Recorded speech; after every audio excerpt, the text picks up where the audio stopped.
Good morning, everyone. My name is Christian Gonzalez Paez, and I'm the Regional Manager, Americas, with the University of Alberta International Office. It is my privilege to welcome you to the fifth installment in the North American Energy Dialogue Series, which brings together energy experts from Canada, the United States, and Mexico.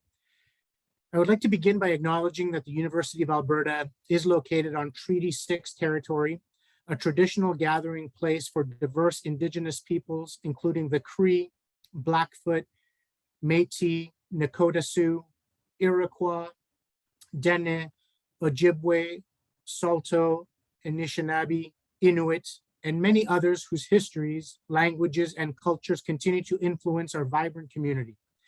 We are truly grateful to have the opportunity to work, study, and live on this land. Energy is a topic that unites us across borders and fields, touching every part of our society.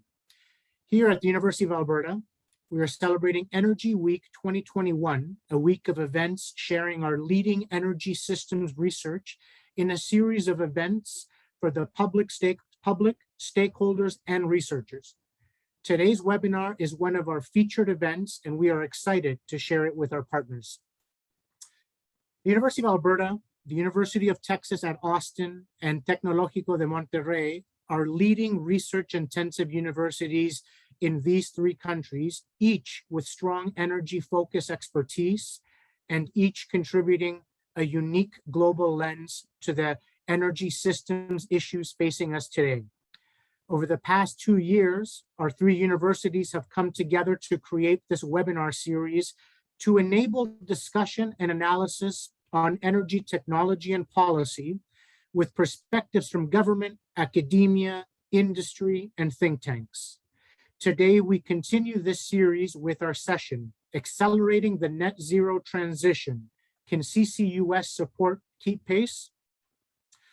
We have all heard about the importance of carbon capture, utilization, and storage to our coming energy transition, but the conversation about CCUS often focuses on its role in existing oil and gas and industrial applications. Today, our panel will approach CCUS with a critical eye for where opportunities exist that have yet to be realized. It promises to be an interesting discussion. To moderate this webinar, I'm pleased to introduce Dr. Rick Shalaturnik from the University of Alberta.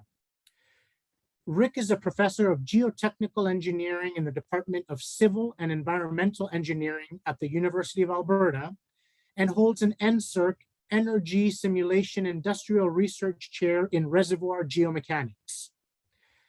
At the University of Alberta, he has established the Reservoir Geomechanics Research Group, working primarily in the area of subsurface processes related to current and future energy processes. And to support the research group, he has established 4 unique geo-innovation environments, which include 3D printing of rocks, high temperature pressure testing capability, and a geotechnical beam centrifuge. He was involved in the IEA GHG Weyburn mid-air CO2 storage and monitoring research project since its inception in 2000, and is currently active as a member of the Scientific and Engineering Research Committee for the Aquastor project in Saskatchewan and several other international CCS initiatives. Dr. Shalaturnik served as chair of Canadian Standards Association Technical Committee that developed CSA Z741-12, a standard for the geological storage of CO2. Related to the topic of this webinar, Rick has also launched a new initiative called GeoSafety, focusing on geoscience for subsurface assurance of energy technologies. With that, I will pass it over to our moderator and facilitator, Rick Shalaturnik. Great, thanks very much, Christian, and thanks very much for the introduction, and thank you for everybody who has clicked on the link and joined us for today's webinar. I think we had an initial discussion with the panel members a few days ago, and if that's any indication, should be a fun conversation. I guess initially, my thanks to Edmundo, Mike, and Tim for joining us today. I know I'm very much looking forward to the conversation. So just to get us started, and a couple things that I would like to kind of share with everybody very quickly is a little bit about the sort of, if you like, the order of the panel session. I think I'm going to try and provide a few slides at the front end just to provide a little bit of context, but I think everybody is here really to share some of the wisdom, experience, and knowledge that Edmundo, Tim, and Mike bring to this conversation. The panel sessions today is a little bit of a challenge in terms of the conversation around CCUS. There has been a great deal of work. Oh, sorry, there was one process thing. So what I was going to do is that before each panelist's presentation, I'll take an opportunity to introduce them. This is a significant amount of expertise that's bringing to bear in this conversation, the panel session. So very much looking forward to it. I think sharing the backgrounds that everybody brings will be fantastic. The context and in the question that was posed in the panel session discussion really focused around not necessarily the details of CCUS or for the most part, the utilization, CO2 EOR, geological storage of CO2 and other forms of CCS, but is really that there is this conversation that has accelerated in the last 2-3 years, perhaps. Lots of jurisdictions making changes to road mapping exercises around the energy transition, the hydrogen and other things. And in almost all of these accelerated discussions of energy transition scenarios, CCUS is implicated somewhere in those transition scenarios. And basically, that means that there is a use of pore space in the subsurface for many of those forms of CCS that need to actually try and keep pace with how some of those developments are going to occur, if you like, for a better way of saying it, on the ground surface. Very large capital intensive projects being planned for things around ammonia and hydrogen and other forms of capture, which you'll hear about from the panel. And the question is, at that scale and at that time, can CCUS actually move at a pace that is required to support those kind of developments? So that's kind of at the core. I think many of the people who probably have dialed into the call, more or less would understand, I think, what carbon capture, utilization, and storage, a suite of technologies, a portfolio of technologies that sort of move from capturing CO2 from sort of multiple types of environments through to some form of transportation. In most cases, many people will think about that as pipeline, but these days there's, the concepts of rail transport and ship transport and others is there. And then towards some element of storage. And at large volumes, that's typically subsurface use when you're dealing with large megatons, but there are other utilization technologies that convert that CO2 or utilize it in other materials, concretes, low carbon synthetic fuels and such. And then there is the move towards direct air capture and some other carbon dioxide removal technologies that are needed perhaps a little farther into the future, and work being done on that. So, some of the challenges that we want to talk about today, I think, at this scale and whether CCUS keeps up, is that it is safe and secure storage from a technical point of view, I think, has been demonstrated. We have lots of projects. It's great to have Tim in here from Shell that have demonstrated that in Quest.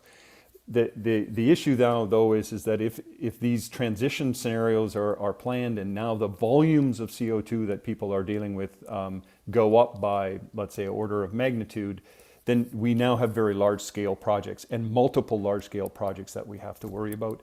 The other one has to do with pore space.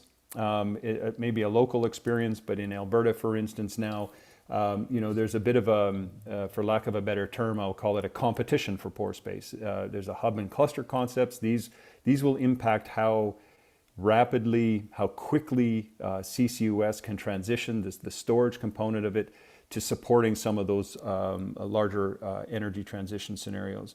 The competition for subsurface, lots of competition, lots of people talking these days around geothermal.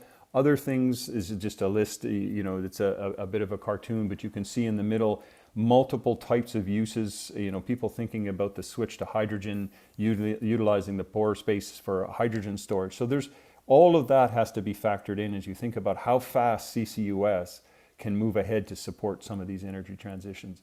Large-scale projects, Canada, Weyburn, Boundary Dam, Shell Quest, a bit of a Alberta carbon trunk line, which is a bit on that transport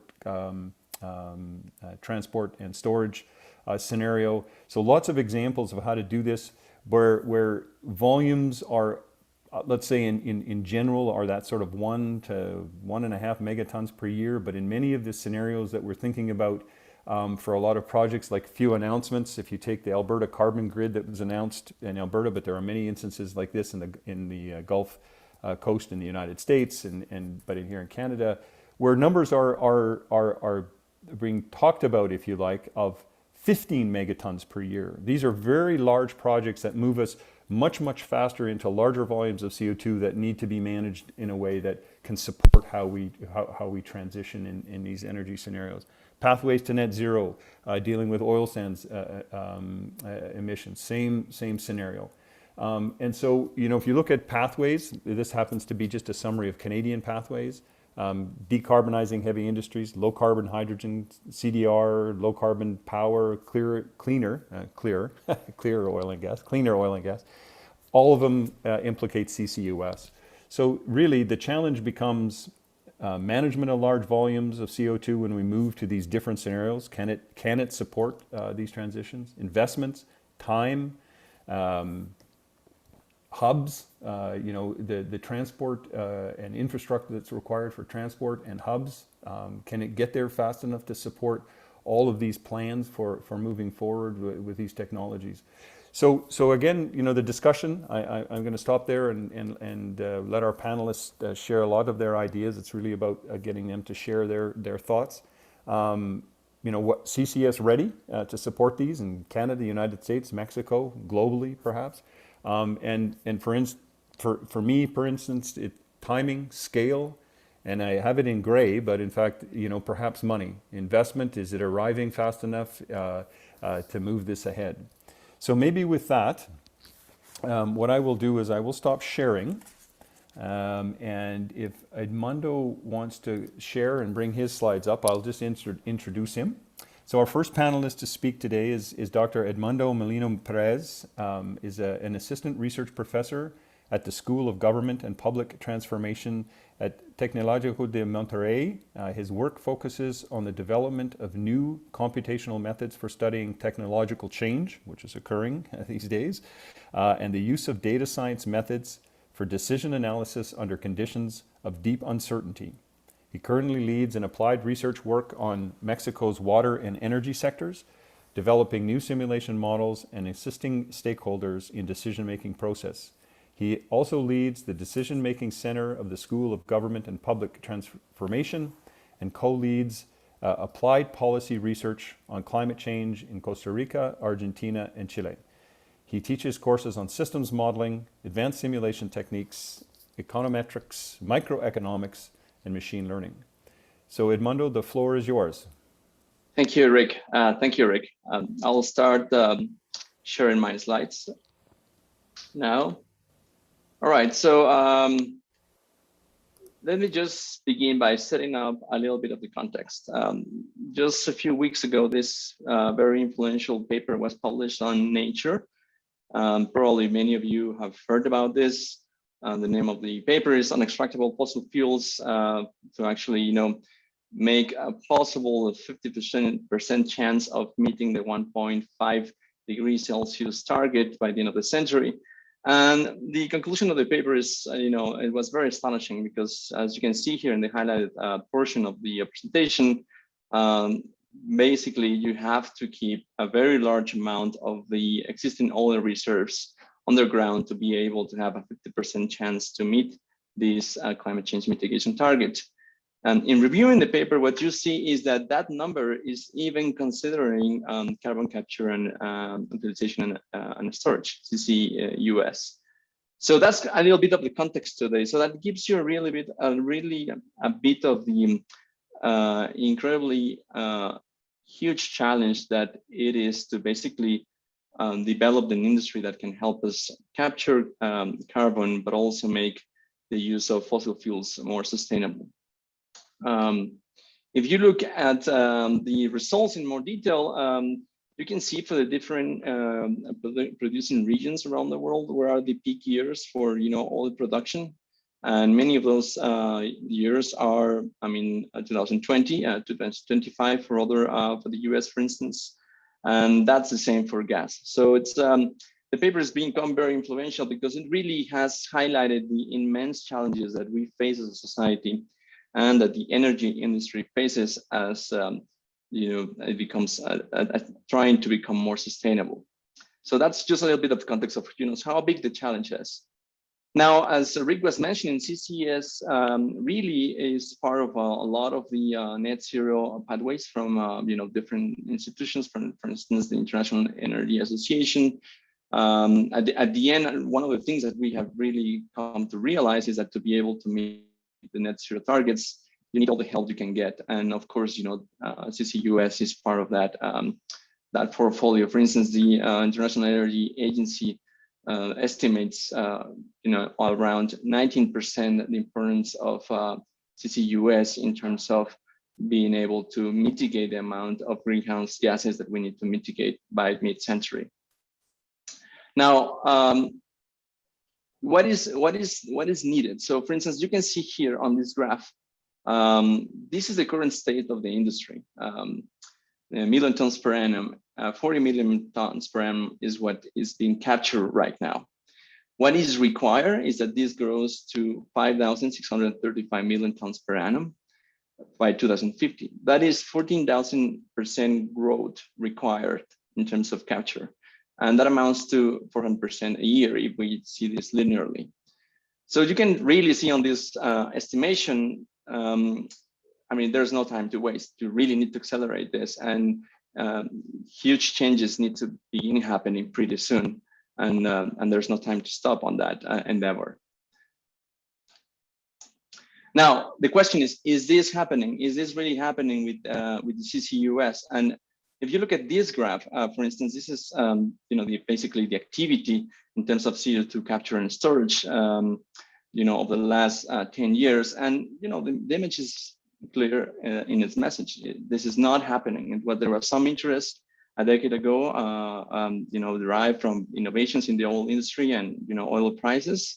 Then it reduced, and it's basically what we could say is that the interest and the progress has been stagnant. And based on the numbers and the paper I've just described a moment ago, this really needs to accelerate at the pace that needs to be sustained and accelerated through the next decades. If we look at the activity globally, what we also see is that, well, this is actually, CCUS is happening in just some places, right? And at the end of the day, if we're going to manage, be able to mitigate with this technology, then that needs to happen all around the world. And as you can see in this graph here, well, that's going to be a big challenge. That's a challenge for all technologies. I'll speak more about in a moment, but you can really see that the bottom point here, the bottom line is that there is not a lot of activity, and that needs to change very swiftly. Now, where these projects are being deployed, and this graph is actually very interesting. You can see, for instance, some of these projects are deployed in cement production, iron and steel production, hydrogen production. And I took the liberty here to highlight what I consider our key areas. In the research I've done the last 3-4 years, you don't really see people talking about CCUS for changing the electricity system, or the electrical grid and power generation systems. But I mean, because it seems that there are many options out there that are very competitive. I'll provide a little bit more nuance onto that point in a moment. But Where isn't a really clear picture of how you can decarbonize a sector is actually in those areas that I'm just highlighting right now, like cement production, steel production, iron production, fertilizers production. Hydrogen is interesting because if you want to decarbonize transportation, you cannot electrify, for instance, or easily electrify cargo freight transportation. So those, in my opinion, are key areas, and that's where you really want to see a lot of activity in the coming decades. Now, when CCS is implemented, if you look at this chart, basically CCS is implemented not really because of a policy framework. It's really more on a project by project basis. Project characteristics are really the ones that are driving CCUS activity. Now, is that good? Is that bad? That's something we can actually, and we should discuss. But the point here is that it seems that there isn't an overarching policy architecture that can really incentivize these projects. So, I mean, you can see, for instance, carbon taxes are basically non-existent, and maybe we need a more robust framework for actually incentivizing this sort of innovation and activity. Now, when we look at the technology, you can see at this chart, for example, there's of course developments in capture, transportation, storage, ocean storage, mineral carbonation, novel industrial uses of CO2. But if you see what concepts are market mature, are ready for being implemented in industry, you can really see that there's just a handful of them. And then again, the message here is that there are all these potential applications of CCUS, but all that needs to accelerate. We really need to move from these phases into the market, mature market phase. The more options we have, I believe it's going to be the better. So you really need to accelerate the rate of technological change that is occurring in CCUS. Now, why I say this? Because there's very strong competition, and you can see in this chart, for instance, what has happened with solar photovoltaic, onshore wind, as in terms of energy, options, considering the levelized cost of energy over electricity, which considers basically the entire life cycle of these plants. And what you can see is in the last 10 years, well, everything has changed dramatically. And I mentioned this need for more innovation because you can really see on fossil fuels that there hasn't really been a lot of change in the last 10 years if you compare that to, for example, renewables. So now you really have a very strong competition in terms of motivating these investments when you consider only like marginal cost of production. And one can always argue, well, these just energy sources are more reliable, and that is, I believe that is correct today, but soon I think we are all expecting that is going to also change dramatically. These are you can see in these graphs how quickly lithium battery prices have been decreasing, and the message is also the same. You really see an immense rate of change, a rapid rate of change in these technological sectors. And energy storage, affordable energy storage, both for households, transportation, and maybe even large storage for energy production, that is definitely just going to change the whole system and basically the entire rules of the game. So there's also a case here for saying reliability might options for having reliability might come soon as well, in terms of affordable options that are zero emissions.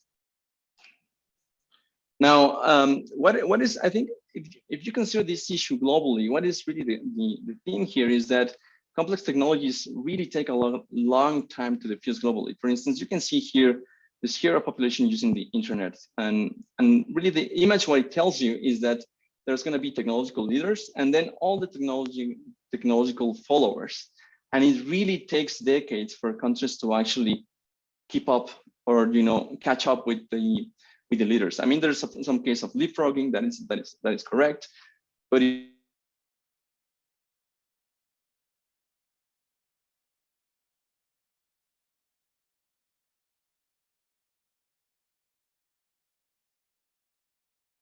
it really takes a lot of time, because diffusing in terms of mitigation for many nations, I believe that what is key is to figure out what is more what is more cost effective to adopt, either renewable energy options or basically make your oil and gas industry less carbon intensive. So I think that is the key dilemma moving forward. Now, just to conclude here, I think when we talk about CCUS, really the big polemic issue here is, what is the economic rationale for CCUS right now? So is this economic rationale related to capture? I mean, is that going to bring any benefit for producers? And based on what I've described, that is just going to be very specific to project circumstances. There doesn't really seem to be systemic benefit. Now, on the left side here, you can see basically the negative externalities of different energy options. And of course, oil, fossil fuels are, have higher impact on deaths, for instance, from accidents and air pollution. So it might be that capturing carbon is a way of avoiding these damages. And maybe there you can find a strong economic rationale for starting to capture as soon as possible in large quantities. If we look at, as Rick said, what are the potential pathways? We always see CCUS as an option for actually meeting those net emissions targets. But also we see, very importantly, we also see a big role for carbon removal, right? So if you look at this chart, it really seems what the welcome surprise would be to have an ability to remove carbon that is, cost effective and affordable for society, but also that basically, is sustainable in terms of the use of resources. For example, we have some schemes that have been proposed, like BECS. There's a lot of polemic issues around, if it's sustainable, and it's going to change, the prices of land and, demand for land, and it's going to make it more scarce, which of course affects food systems. But really the issue here is, like, I think the innovation that might pay them more forward into the future is really innovation targeted at removing emissions from the atmosphere. Anyway, and just to conclude, as you know, in this industry, the key signal is price. And right now, this is where we are. Lots of change over the last decade. If prices are high, there's a case for CCUS as well, enhanced oil recovery. But if prices go too high, right now there's a challenge, because you have a lot of countries and national oil companies and private companies that are producing oil. So there's a lot of competitors, and there's also strong competition from renewables. So it doesn't seem very likely that prices are going to go up very high as they have done so in the past. And if they go very low, then fossil fuels become stronger competitors against renewables, but maybe CCS is too costly, unless we, input into our calculations what are the benefits of avoided damages caused by emissions. And with that, I will conclude. Basically, what I would like just to say to end is, we need to really accelerate pace to be able to make a significant dent using CCUS. Fantastic. Thanks, Edmundo, and it's great. We look forward to kind of diving into a few of those details in a little bit. So maybe just move on to our next panelist, which is Tim Wiwchar. So maybe Tim, if you want to share, I'll introduce you. So Tim began his tenure with Shell in 2002 as an operations engineer, sort of one of the first guys around in the first startup phases of the Scotford upgrader. And I'm assuming you're testing a geotechnical guy, Tim, I think in your bio. that RHC is residual hydrocracking. Is it? You did good. Yeah. Oh, Oh, you fantastic. passed Okay. the test. Whew, okay. All right. We'll give you an honorary degree. Yeah, in chemical engineering, yeah, I'd be drummed out of the core pretty quick, I think. So, increasing levels of responsibility at Shell, all the way through to sort of in 2008 taking on a role as a plant production manager at Shell Albion Sands. 2011 regional operations excellence manager, and in 2011 really made the transition over into the CCS side in a big way with Quest operations manager. That's from the very early days of Quest. And in 2013 appointed as the Quest business opportunity manager. And prior to Shell, the chemical engineering background, did several engineering roles at Imperial Oil and Nova Chemicals. We're proud to say that Tim is Albertan and an alumnus of the University of Alberta, graduated in 1994, chemical engineering. A lot of volunteer work, pretty athletic fellow, hockey teams, coaching cross-country skiing, soccer. And given earlier days as myself as following our daughters as a dance prop dad, so follows his two daughters around in dance competitions, which is really impressive. And does a great deal of volunteer work in the nonprofit area as well, which is fantastic. Tim kind of holds a reputation for a marathon runner. Has run the Boston Marathon a great deal of times. And before the call started, we were talking about the similarities between running a marathon and CCUS. So we'll see whether that comes up. Playing hockey and golfing, camping, and other stuff. So it's traveled a lot. I think he definitely in his job in Shell, but is probably traveling to all parts of the world to run marathons. So fantastic to have you here today, Tim. And so we'll leave the floor to you, and you can give us your thoughts. Sounds good. Yeah, very good introduction. And I guess I should tell you the secret was I did try out in the dance world, but then decided to join CCS. So. Oh, okay. Sounds good. Anyways, thought I'd give a little bit of humor here in CCS, because I tell you it is like running a marathon. It is one that you can't start out too quickly, but it has a nice ending, as we experienced with Quest, or can be as well. So.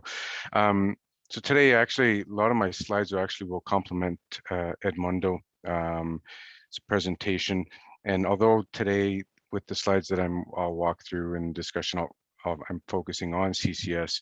I think it's important to note that Shell looks at a suite of opportunities and pathways to reduce our CO2, which includes renewables, wind, green energy, blue hydrogen, and of course CCS and our own assets looking at energy efficiency. I think important to note as well as although still often referred to as Shell Quest, the majority owner now is CNRL and Chevron. We operate on their behalf. Although we did in the early days of Quest to get through FID, we were the prime owner, operator, and developer. So, and as this slide shows, we have a fair bit of experience. Of that 40 million tons that Edmundo showed through Quest, TCM, and now Gorgon, our part ownership there. Perez CCS is actually working through to actually divert the CO2 that they capture today and then send to a greenhouse and go to the Porthos project. We are active in OGCI, many initiatives there. Our Acorn operations in the North Sea, their project is in development phases. Northern Lights that folks will have seen primarily on the storage angle. The project I'm now leading, Polaris, that was announced in July, and then of course Boundary Dam, where we were involved through our technology with Cansolv. So fair bit of experience, global hands in many parts of the world on that. It's sorry, Tim, just for the resolution, is it possible to put it in play mode? And then it'll just show up. Does that work? Yeah, there we go. Yeah, that works better. Okay, good. Yeah, perfect. Yep. Thank you. So with CCS, I think it's important to put a little bit of context, and I think Edmundo had actually covered it as well. As much as I think when you look at different pathways, and I'll talk a little bit about them in some coming slides. I think what people are starting to recognize is that most scenarios, in order to meet the Paris Agreement, need to include CCS. I think an obvious one and little known fact is that even the cement industry, and I think the numbers vary depending on studies, but somewhere between 5 to 8% of the CO2 globally is from cement concrete production. And that was news to me too. So, you know, there's work there to be done. And for some industries, the only solution, like I alluded to, is for this deep decarbonization with CCS. I think it's important for government, and as we've talked through it, and Edmundo touched on, to incent policies.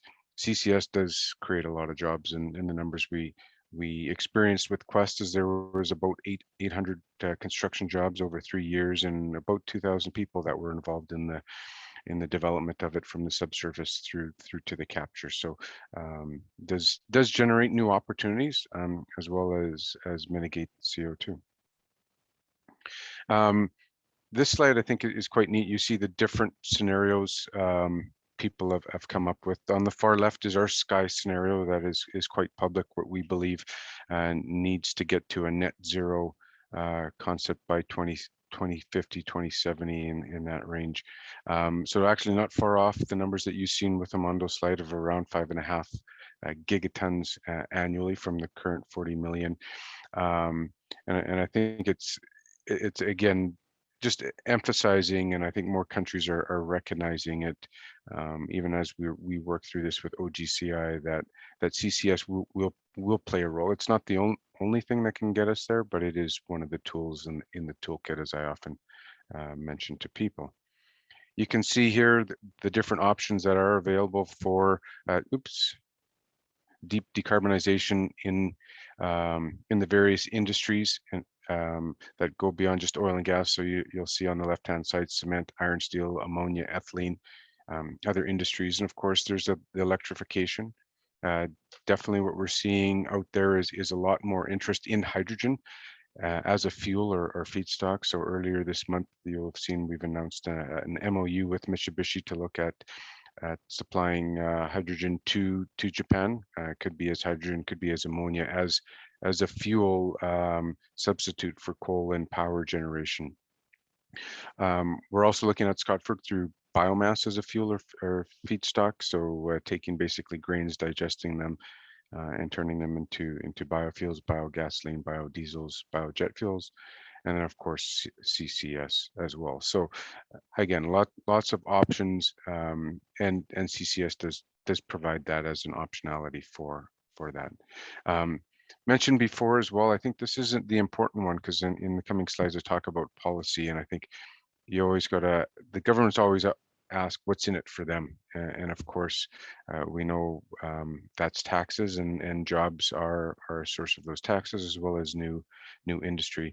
And so these are just some different snippets from different organizations, different conferences, of where claims have been made around jobs, and that the jobs it creates being plentiful. Kind of supporting again, Edmundo, you can see the 40 million tons under construction, where they are, just a different picture of it, and then similarly where things go. So I'm not going to spend too much time on that since it was covered, but you can see actually, if you go back to Edmundo's slides, I would say, you've seen kind of the portfolio globally had decreased quite substantially, and I would say in the 2016-2017 period, after Quest, it went into a little bit of a life support for CCS, but definitely has picked up in the last couple of years for sure.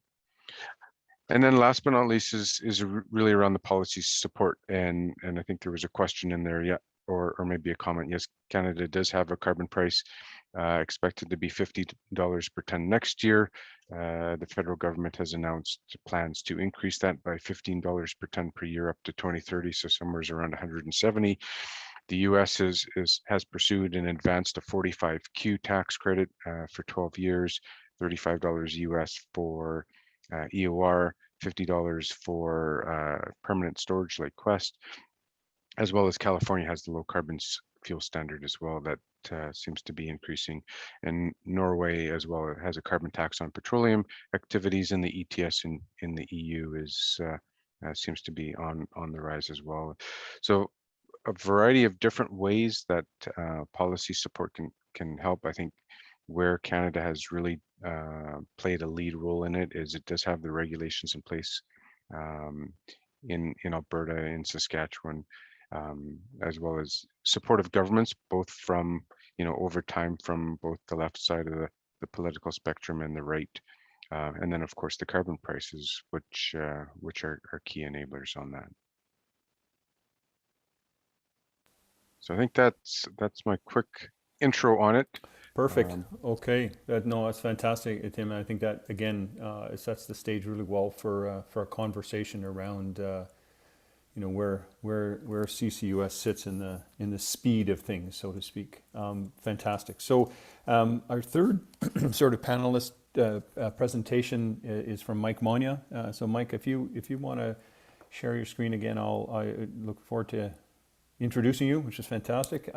So Mike is a Saskatchewan-born boy with a passion in geology. Pretty much fueled his career path from day one. Professional engineer, professional geoscientist, and in a lot of his corporate responsibilities is also a member of the Canadian Institute of Corporate Directors. A significant entrepreneurial vision.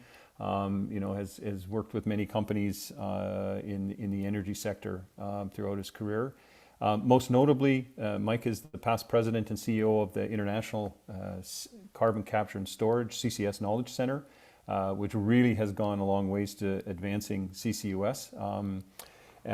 It basically Mike worked as the president of the CCS initiatives at SAS Power, where he's in charge of creating and building the world's first carbon capture plant. I think many of you kind of know about that as Boundary Dam. Mike was a significant person in that whole effort. I think carbon capture, carbon storage, the sort of the whole gamut. Mike even played a role in developing and getting off the ground the carbon capture test facility. And so really significant experience in that. When you think about geology, Mike's past experience in that subsurface side of things speaks really well to the kind of effort and success that he's done in supporting CCS and moving it forward, enhanced oil recovery, in conventional oil and gas activities. I think the part that has impressed me the most is Mike's focus and attention on partnerships and developing those partnerships. He brought that to the International Center, Knowledge Center, in a very big way. Power, oil, regulatory agencies in China and so on, in pushing forward CCS knowledge transfer. So, the time he has spent at being a champion of CCUS around the world really was quite amazing. And I also had the pleasure, actually, of working for Mike when he was the CEO of the PTRC, the Petroleum Technology Research Center, when the Weyburn CO2 EOR monitoring project was going on. So I didn't get fired then, which was a good thing. So it was nice. It was great to work with him, but it was a pleasure. So I think most recently, for many of you in the greenhouse gas game, I guess if you want to call it, an area, Mike received the Green Man Award. And this is a very, very significant award by the International Agency Greenhouse Gas Division. It's awarded at the sort of global conference. It recognizes individuals who've made significant contributions to the field of CCUS. So this is a fantastic award, well deserved, Mike, and so very much look forward to your comments on CCUS. And the floor is yours. Thank you, Rick. Can you hear me okay? I can, yep, that's great. Okay, perfect. Rick, that's a very, very flattering introduction. And we did work together on the Weyburn project, and Rick was part of an A-team and is still part of an A-team that was formed for the Weyburn project. And And it was an incredible pleasure working with just knowledgeable people that had a passion for CCS. And it made Weyburn what it is now, which is one of the largest storage sites in the world, well over 35 million tons of CO2 stored, thanks to the contribution of Rick Chalaternik. So I stand on Rick's shoulders, and I hope to do that and continue to do that for a while. I'm going to give you a bit of background on some of the observations I've had working with SAS Power to create the Boundary Dam project. There was a lot that went on to make that project work. And a lot of the learnings that we had from the construction of Boundary Dam can be applied to other countries and other companies around the world. And that's why we were very fortunate at the time to have BHP fund the organization for about 4 years of sharing learnings. And the learnings still apply today. And that's part of what I'd like to share with you is some of the sort of common sense learnings that we had from capturing carbon and storing it safely, which really boils down to the technologies are available. They're there. There's smart people that can deploy the technologies, absolutely. And it's just combining, I guess, government incentives to financing these very expensive projects. It is really what we're all dealing with these days. So I'll get quickly into my presentation and look forward to questions also. Let's see if I can, here we go. So one of the key people that I follow a lot is Howard Herzog with MIT. And he sums it up quite nicely. He says that the sustained government policy support across the decades will be needed if CCS is to realize its potential. And I won't continue on reading the slide, but it is so critical that we have government support for these first mover type projects. And Howard also says is that the emissions from the industries that we're dealing with to try and capture large point sources of CO2, it's difficult. It's very difficult to abate because a significant portion of the emissions come from the process itself. So when you look at the big picture, you can either say, well, let's get rid of the CO2 GHGs. So by doing that, you can either reduce the amount of the process, get rid of the process, or you abate the process. And my argument to everyone is that we need a transition from unabated fossil fuels into abated processes, which we have the technologies to know how. And that transition, which will take tens of years, can lead us into a greener economy. And we're starting to see very positive signs of that happening. So you all know the emissions, and I just brought up this slide to show my colleagues also that if you look at the last column here, it's the change from 2005 to 2018. You can see that China has a change of 71.7. That's pretty big. And China is certainly a force in many ways, but they need to really have help curbing their GHG emissions, and they've made pledges to the Paris Accord to do so. So I've been trying to help them get the regulations that we have in Canada and the United States as a demonstration, not that they should use each one, but they can say, okay, here's 3 jurisdictions, and we can then modify our regulations for our country. But there's a lot of hard work that went into developing those regulations. And as with most things, things don't become perfect immediately. So regulations were tweaked, they were installed, and then when they were used, they were adjusted. And that's really key and important. You can see India here also, which is the next, another huge emitter, 71.3 change. Well, there's 300 million people in India that don't even have power. And they want and need power in order to have a life. And everybody wants to get a lot of the life that we have in the Western worlds that the Industrial Revolution has created. So India's got a real challenge ahead of it, and we need to help countries that simply don't have the rich resources to help themselves. So underdeveloped countries need help big time. Now, Edmundo, I'm sorry I didn't put Mexico on here because your emissions are pretty darn good, as a matter of fact. You're about half of what Canada is on this slide. You're at 485 million tons in, I think it was 2019. And the reason I use this slide is because it's pre-COVID-19, which saw a decrease in emissions, which now that industry is starting to start up again, and hopefully COVID-19 is starting to decrease or will decrease, we will see a rise in the emissions that will be coming into the future.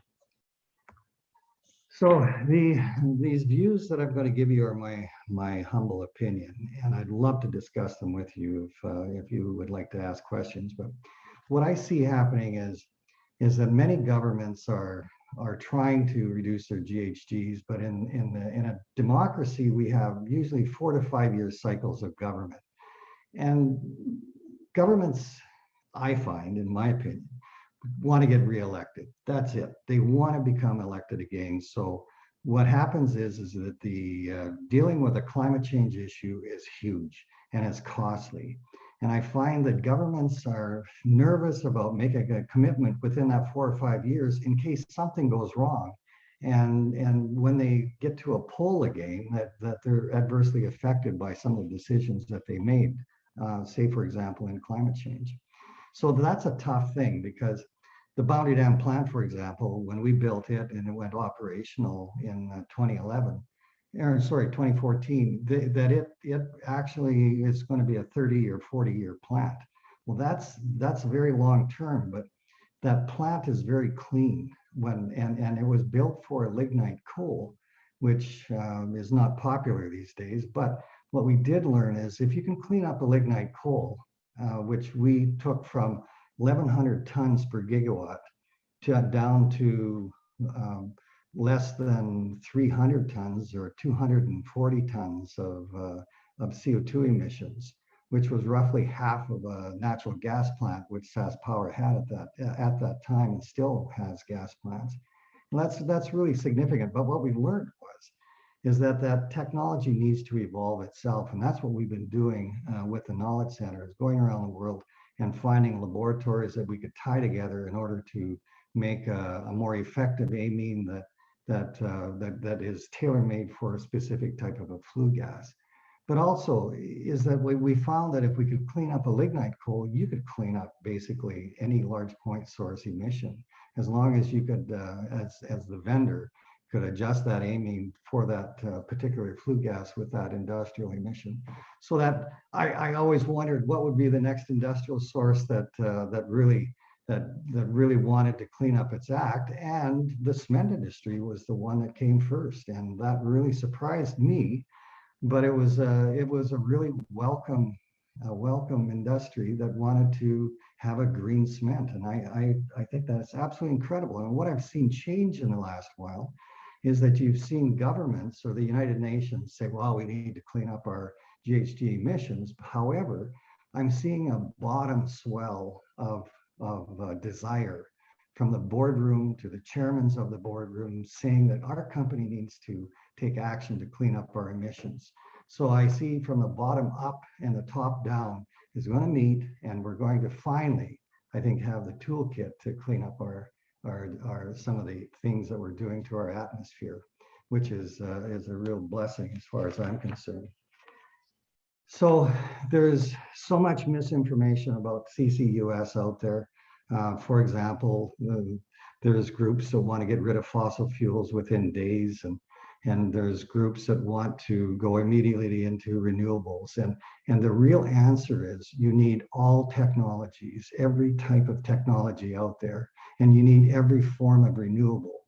But if you're into power generation, having worked in the power industry with SaskPower since 2008 till 2019, I learned that whatever energy source you use to generate power, it has problems. So it's the same thing with renewables. It's an evolutionary process. And what you need to do is maximize your renewables as their cost comes down. But you also need baseload power that is clean. in order to have guaranteed power for the public. And that's something that we're very fortunate to have in North America and in Europe. So the grid becomes very important to understand that depending on the temperature outside and the age of your grid, et cetera, there is a percentage that if you bring in too many renewables into a grid, your grid can become unstable and you get brownouts or blackouts. So that's the balancing act, is to learn, how much your grid can handle in renewables, and then push that limit and keep pushing it upwards with clean energy. So that is really key to me. And then I think it's the transition of the fossil fuels into abated fuel sources is really critical. We have to clean up the fossil fuels, and there's technologies to do that. So in my opinion, what you're going to see is the importance of capture of actually storage systems, where we have people like Rick Teleturnik, for example, that is an expert in CO2 storage. And we need to mobilize those people with the oil and gas industry, because the oil and gas industry has probably the most data on the reservoirs. In their search for oil and gas, they understand the reservoirs and they've drilled wells, and they have a huge database that can show how effective storage can be. So it can be safely monitored, it can be safely and monitored to a degree where the public is shown that through good regulations, there's incredible safety for storage. And then what I like is when you can actually use saline reservoir storage in one aspect or enhanced oil recovery, because in this transition period, you still need oil and gas, and that needs to be clean. And what some folks don't know is that when you have an EOR oil well, it has roughly 30% less CO2 emissions than a primary well that you go out and just drill. So it's good for countries like Canada, for example, that can exploit some of their oil and clean it up while they transition into these greener fuels or renewable fuels, which is really important.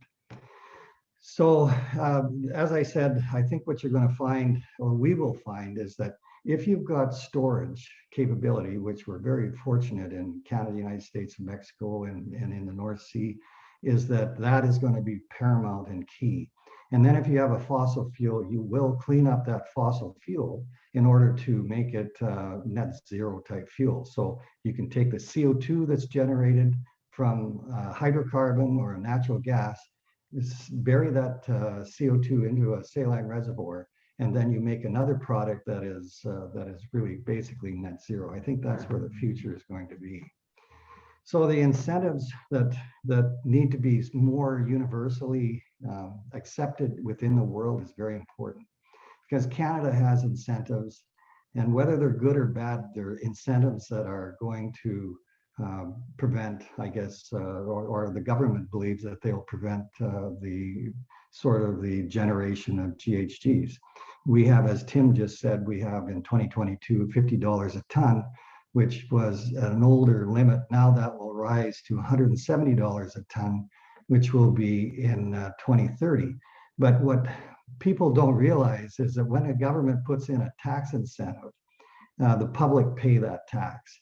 And for example, right now I pay roughly 8 cents a liter for the current tax that we have, and it'll go up another 36 cents in 2030 a liter in order to pay for this tax. And what I'd like to see is the money that's generated from that tax go into greenhouse gas incentives for research technologies or building these plants to make clean energy. That would be better. But Canada has also chosen not to support enhanced oil recovery. And that is really the only revenue source that we have right now for these expensive plants. So where I see CCS going into the future is you need storage, and the countries that have storage and hydrocarbons will be the clear winner, because they'll be able to clean up that hydrocarbon and make it a low or zero emitter type fuel that can be used anywhere around the world, as long as you can transport it. I see the move from governments into hydrogen expensive, and it's difficult to get my head around this, because the pipelining of hydrogen is sometimes difficult. Hydrogen burns differently, in the power industry than, say, natural gas.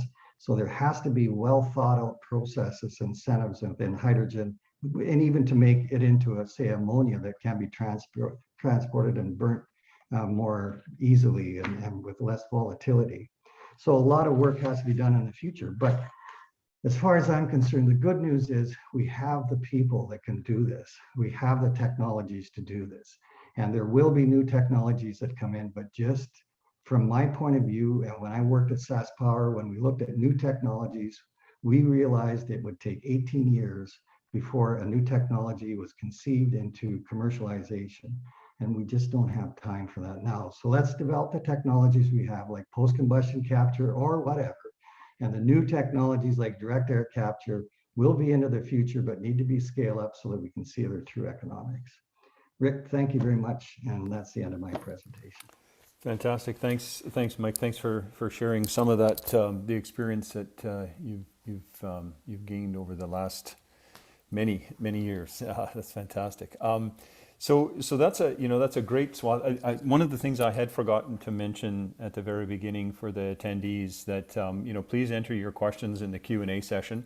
I'll try and get to them a little bit.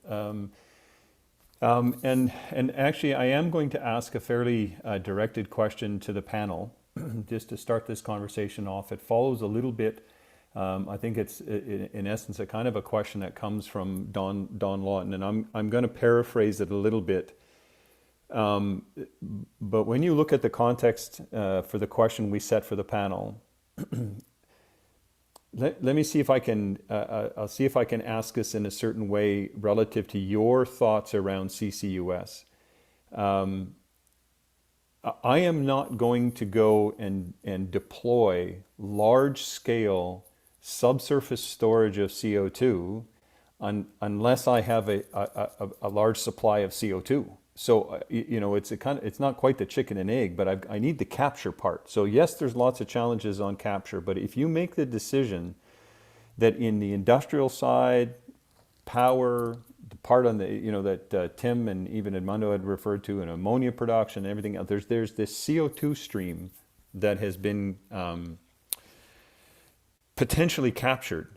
You have a corporate entity somewhere that is trying to make a decision on whether to spend, I'm going to pick a number, $2 billion on large-scale capture, wanting some certainty down the path on storage. But if I'm in a location where I have to scale up, which everybody has talked about here, I have to speed up and I have to scale up storage to get to the point that I can now support or de-risk storage to a point that allows me to actually comfortably make a $2 billion investment in capture, I would submit to you three that if somebody's expecting to do something like that over the next 3 years, it's not going to happen. Like if you need a storage location somewhere that will support 5 megatons a year for a very large investment in capture, that I can't like CCUS at the point now, we all know that the mechanics are fine. Storage is, we know what the workflow looks like, but we cannot get there fast enough to support the pace of the decision making that's required on the capture side to move ahead with the full value chain. Would you agree or disagree, or you don't think that's an issue? Mike, I start. You spoke last. Now you can speak first. Okay. Well, what I find, Rick, is that a lot of countries that I'm dealing with right now that are asking questions about CCS, it's almost CCS 101 that we talked about. They want to know, okay, well, did it work? Can it work? What's it cost? Is it safe to store? Is utilization going to be the key? Can we make CO2 into another product? So all good questions. But you're right. like when I was with the Knowledge Center, we did a study that showed that the next generation of a plant that we would build, and it would be bigger, it'd be a 2 million ton plant instead of a 1 million ton plant, could be 65% cheaper in construction, in costs, in capital costs. And it could capture over 95% of the CO2 on a lignite coal, the dirtiest thing you could clean up. So what I was hoping is that China would engage, because if China engaged into CCS, they already cleaned up a lot of their emissions, like mercury, PM 2.5, PM10. They cleaned up the NOx, the SOx, all that, and they just haven't really cleaned up the CO2, but they're mandated by the government. So I thought, when I met you in China, I thought this is great, because we'll take our learnings, put it into China, and then we'll have them multiply the plants that are needed, and we'll watch that N factor of the 100th plant or the 200th plant built. They should be more cost effective. And then politics gets in the way, or the world gets in the way. And the greatest thing that we have are people that have created technologies and the understanding how we can save our planet.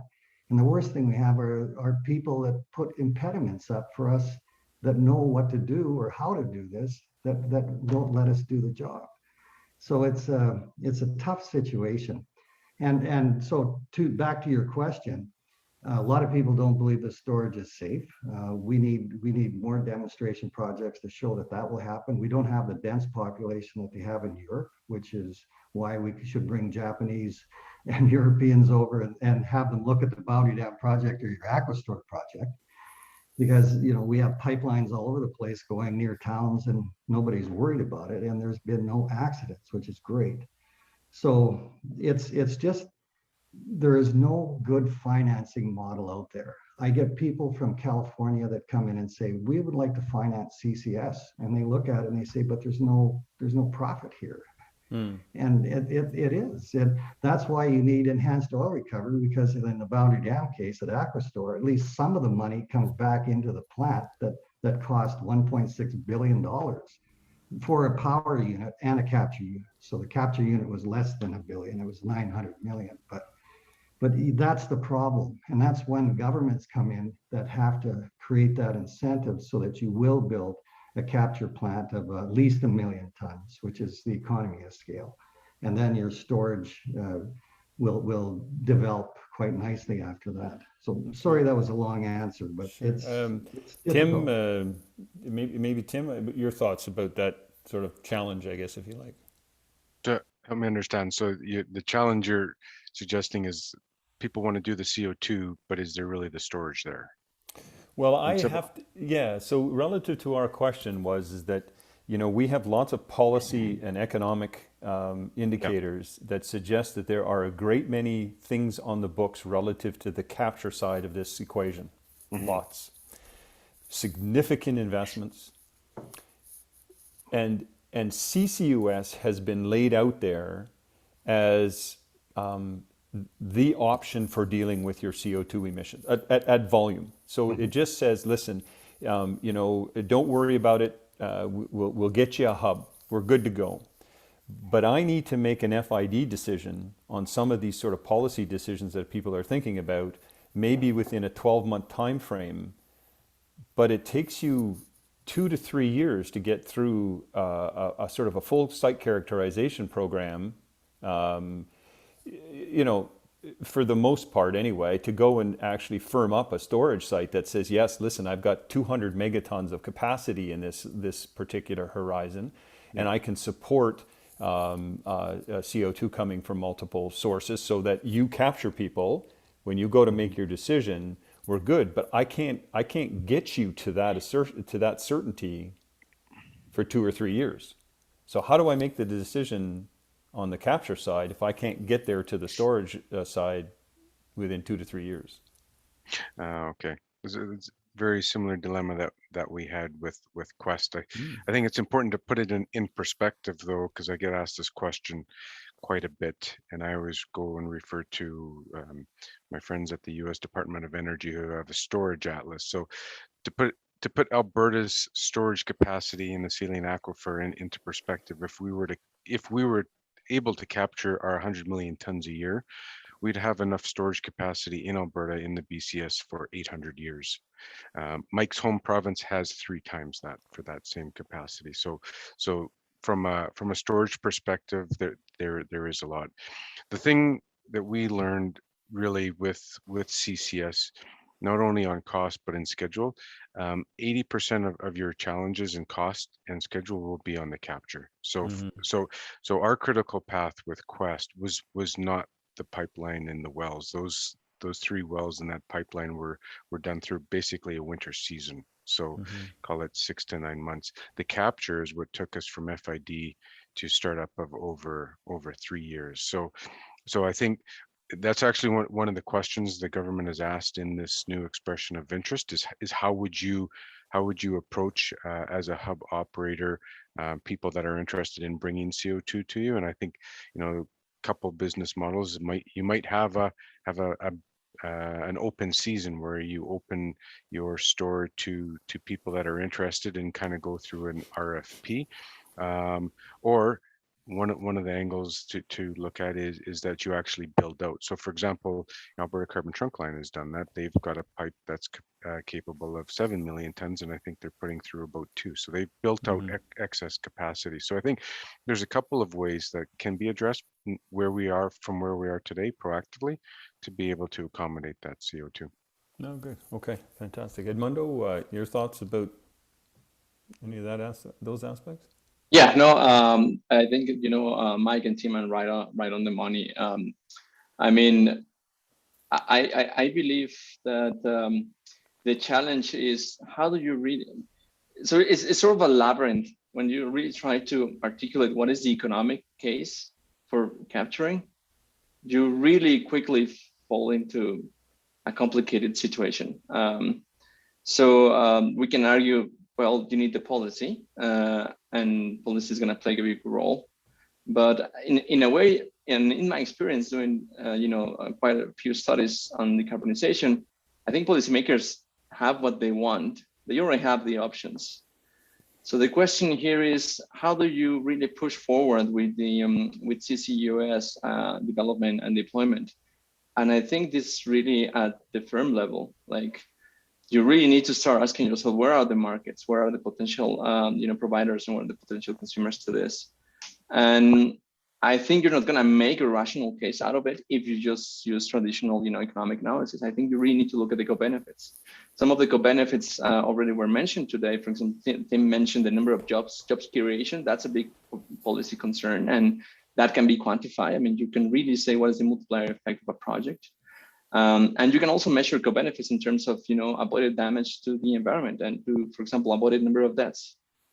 So in my opinion, to be really able to accelerate activity in this sector, you know, in a sector that is stagnant in a way. I mean, based on what we discussed today, I mean, there's not really a lot of action there. I mean, there's action in solar, there's action in photovoltaics, there's action in storage. That's where everyone's putting their money. If you want to bring attention to this sector, then you really need to find a way of saying, well, these are all the benefits, and really be able to quantify the benefits from an economics perspective, such that, you know, as you mentioned, Rick, at the beginning, from a corporate, inside the corporation, people can say, aha, you know, this is actually a good investment, and it's worthwhile, you know, making this investment because it's going to pay off for the next 20 to 30 years in this form. And just finally, one last point is, I think the other case for capture is really related to stranded assets. There's a lot of, so we need to mitigate, that's bottom point, right? But there's still a lot of oil and gas projects in development that will be online for 20, 30 years to come. And those are expensive projects. So if a world in which is basically, you know, like forbidding to emit, or there are mandates for, you know, basically, or penalizations or high costs for emissions, are you gonna lose those assets? And I think you need innovation there. I mean, I don't have an answer. And basically what I'm saying is we need to find an answer to really say, this is the reasons you should be making this. And as Mike mentioned, technology is already out there. We cannot really afford to wait another 20 or 30 years to actually do this. And, you know, just from a personal point of view, when I was in college, you know, renewables were sort of like eccentric ideas. Like everyone will call you yeah, you're idealistic, but that's too expensive. By the time I got out of college, did my PhD, got to work, and everything changed. Renewables are a reality. And when I was in college, the big topic was the revolution in the Permian Basin, hydraulic fracturing. I mean, that really changed the industry, and it was a great, disruptive change. So in those 20 years, what I want to say is that renewables deliver the promise. They become cheap, they become competitive, and they are about to become really reliable as well. For example, do you see then that for something like CCUS then to keep pace with this, that CCUS should be incentivized and supported as much as wind and solar were supported in their early days? I completely agree. For example, if you've read the new maps book from Daniel Jurgens, he has a very nice, build up. A very nice description of how actually, solar energy became so cheap, and is the combination of both Germany policies on renewables and then China's capacity to actually supply those demands. But that's what I was saying at the beginning of the presentation. I don't see an overarching architecture for CCUS. I mean, how do you make some like policy framework with technological capabilities and needs and articulate that in a policy? I think we don't have that, and it's a big loss because we need it. I mean, we really need it. We definitely need it. And then finally, I think the other big business case here is removal, carbon removal. We also know very little about it, and there's potentially a big price for whoever develops technologies, businesses, firms that are able to deliver on that. So just even at that scale, Tim, again, sort of Edmundo's part about sort of direct sort of CO2 CDR, I guess, if they call it. A lot of people will sometimes not really set that aside, but will see that as a slightly larger future scenario that you have to get to. That line that you see on the sort of getting to 2 degrees, there's a point in which we actually need CDR. Fair enough. And so a lot of the actions initially around things like CCUS say it needs to grow fast. Mike, you've even made the comment and stuff. It needs to move very, very quickly. So is there this again, Tim, in your experiences, the projects you showed, your experience over time, Mike, the projects you've been involved with over time, in many cases, even in pilot projects, things went along very, very carefully. They sort of moved incrementally. There was a lot of due diligence work that was done. You think about the due diligence work done in Quest. You think about even in the Australian context, things like Gorgon and stuff that just substantial. Do you think there's the potential, though, that the way that CCUS is being identified in all of these transition scenarios, that we are just going to move too fast and we are going to get an oops? Like we spend, we know the workflows, but the amount of resources and the amount of people that are going to have to be deployed at, rolling out, I don't know what the number would be, 20 Quest projects in Western Canada, 20 Quest-sized projects.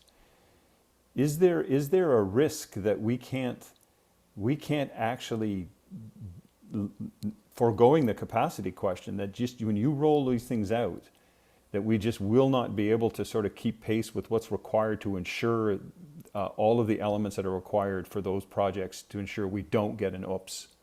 Because we all know that if there is an oops, it flags things very, very quickly. Any thoughts about that kind of sentiment? I'll go. I think what I hear is, do we even need CCS to just how fast can we go? I think, like I've talked before, it's like a marathon, right? To do the 42.2, you got to start somewhere, right? And you might start out slow, and then you can pick up speed, and you learn as you're doing, right? My favorite analogy that I often use is the Wright brothers, right? I sometimes joke that if Shell was the one trying to get flight, we'd still not be flying because we don't like to make mistakes. The Wright brothers took 67 attempts to finally get flight. and look how impactful it is on our society today. So I think, you know, people have talked about, and I see there was a comment about boundary dam, but these are things that we learn, right? If we as humans were that smart and that perfect, then we probably wouldn't be living the way we are today, but we are. And that is the wonderful thing about being human, is we do make mistakes, but we learn from them. And that, for me, even when I look at the people that did Quest, did we have a lot of mistakes along the way that never got public? Absolutely we did. But the team was so motivated on learning from them and moving forward. That's why I believe um, Quest was successful. We didn't have a lot of superstars. We didn't have people with PhDs in CCS or anything, but we had a team that was motivated to learn from mistakes and get it done. And so I don't know if the question is really about, are we going to go too fast or too slow? I think it's about, let's just get going. Okay, good, fair enough. Yeah, Mike, any thoughts? Yeah, Rick, I think the oops is that's scary, that one. But what prevents that is a de-risking of technology. So right now, I would say the technologies in a refinery that is used at Quest, the post-combustion systems, they've been de-risked. So I was mentioning before, the biggest problem that I see is financing. How do you get financing for these very expensive projects? And a guarantee that a new government's not going to come in and change all the rules again, because these are big ships that need to invest into technology. So de-risking is hugely important. And I think that's why it's very important to use technologies that have been de-risked and to get them into large point source reductions at plants, and not just for the power industry, but for the cement industry, the steel industry. And that's starting to happen. We're seeing in Riyadh, for example, in a steel plant where they're capturing 800 tons a year from a steel plant. And when I talked to those folks, they had a lot of issues too, just like what Tim said. You know, but the thing that made Boundary Dam really successful, and I played a part in it, is that I kept everybody away from our engineers and let them do their work. And that sounds really goofy and corny, but my God, anybody that works in a larger corporation, there's all sorts of political moves. I started Boundary Dam during an election. How dumb is that? Never should have done that, but we were late getting started, and it became an election issue. And that was a bad thing. So engineers know what they're doing. They don't get it perfect right off the bat, but that's what engineers do, and they fix it. And that's what made Quest successful, Boundary Dam successful, and we need that to go into other areas. And now we need, what I worry about is, you know, to your question, Rick, you say, okay, can we keep up with how fast things are changing? I like the change because I'm seeing change at a board level, and I'm seeing change at a government level. What I worry about is more governments putting in incentives that don't quite hit the mark, and that our governments, wherever it is, need to rely on the engineers and the scientists that are working in that area to help advise them better of proper incentives that can be global in a sense. Because we have in Canada, we have companies from Europe that are investing in Canada. And we need to have sort of a playing field that everybody can understand. So that's how you prevent the oops. And really, the governments need to help create that stability for financial institutions to come in and say, okay, I'm going to invest in CCS because I'm going to get a rate of return over 30 or 40 years that isn't payout in 2 years. And that, I think, we're going to start seeing happen. And that will be the accelerator as far as I'm concerned, because we do have the technologies developing. Okay, that's fantastic. It was a bit of a kind of a technical question on that risk side of things, Edmundo, but I don't know if you wanted to you know, weigh in on that kind of, you know, in some ways it's related, the question was a bit related to the pace of technological change and whether it can get away from you, right? And I know you've done a bit of research in that area. Do you see in your experience that CCUS is is mature enough, I guess, if you like, that we could accelerate it very, very quickly, and it doesn't philosophically represent an issue? I think you can divide the technologies into groups, right? So there are those that are already being implemented in a conceptual form, and those you really need to move them into market applications as fast as possible. And I agree with Tim there. And Mike, you just do it whichever way you can do it, and you need that learning. And that's actually what happened a lot with renewables. Like there was a lot of learning in the market. And then you have the basic research set of technologies, and there, for CCUS, removal, I think, is kind of like the key thing. You need a lot of money and a lot of investment to have a better sense of what can be actually done, how much it would cost, and then once more, you need a lot of activity to actually put that into the marketplace. I mean, it's really learning in the marketplace, where a lot of incremental innovations that are relevant happen, that make these things cost effective. I mean, conceptually, technology is developed, you have the concept, that's one big breakthrough, but then you really need to make those things, learn from action. In that respect, I will agree.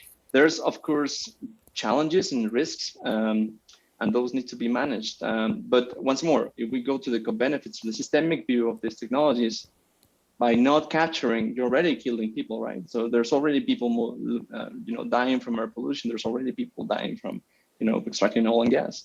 So I really need the mindset to change in that way, in the sense that, well, that's all the bad things we're avoiding by doing this, regardless if it is a little bit extra costly. And I think that's the mentality we need right now, to be actually have the talent that is probably out there, the talented minds that can show us the way in terms of, this is a firm way of this is a business way of doing this.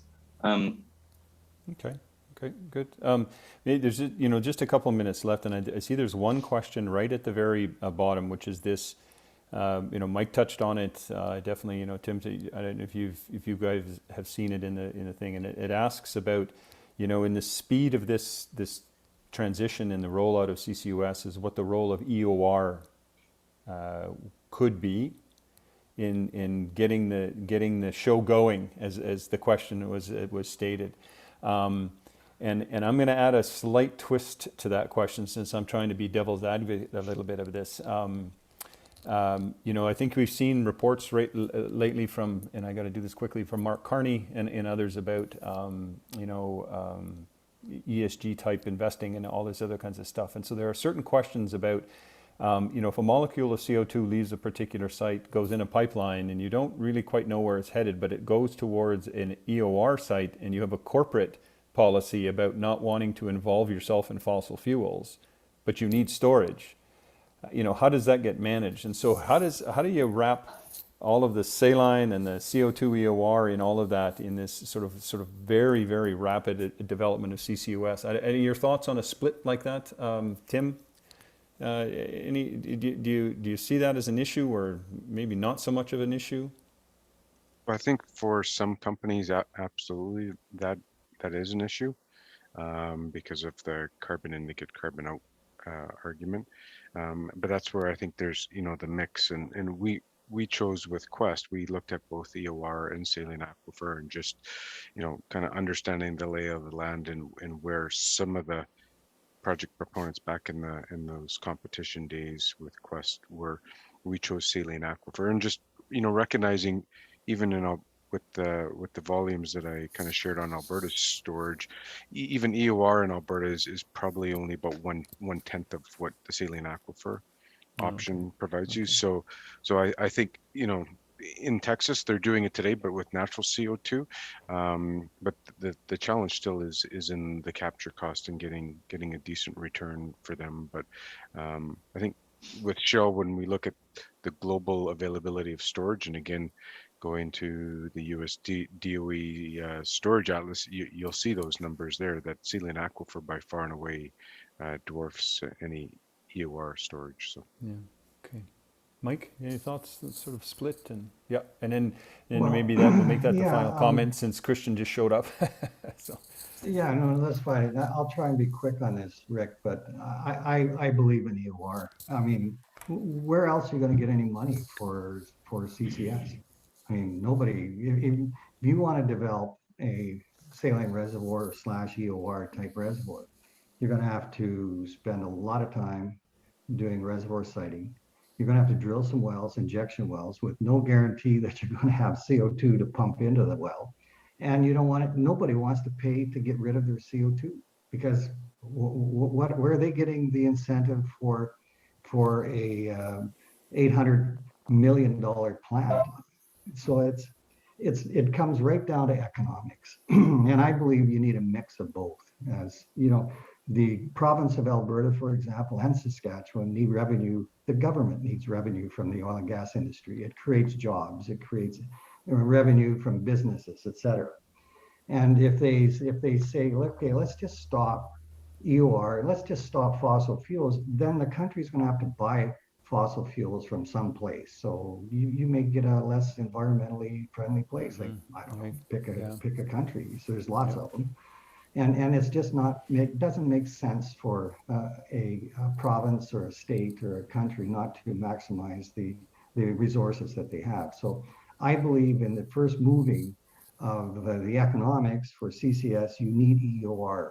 And I know a lot of people don't want to see EOR come because they track that molecule of CO2 and they say, well, that comes from oil and it's bad because now we're going to get more GHGs from oil. But we saw that in China when China decided that they were going to start reducing their coal intake. So they put a tax, or they just said no more imports at a certain level are coming into China. We're going to reduce our coal consumption. All of a sudden, the price of coal went up because it's a supply and demand. So then China said, okay, we're not doing that anymore. So they brought in actually more coal. Well, what happens when you take a hydrocarbon and you say, okay, let's not have more hydrocarbon, and we're still going to be using cars for a while. And, it's again back to this transition period. You need good common sense to transition into clean energies. And for the first while, you're going to need revenue for CCS. And the only source of revenue that I see, and I found at Boundary Dam, is simply, what you can get for selling the CO2 into the EOR markets. And then, of course, then you're dealing with, now we have a carbon tax. And, to your point a little earlier, as soon as the government of Canada announced the increase from $50 to $170 by 2030, there was a lot of attention on companies saying, holy mackerel, that's a big burden to us. So there was that really motivated CCS as far as I'm concerned in Canada.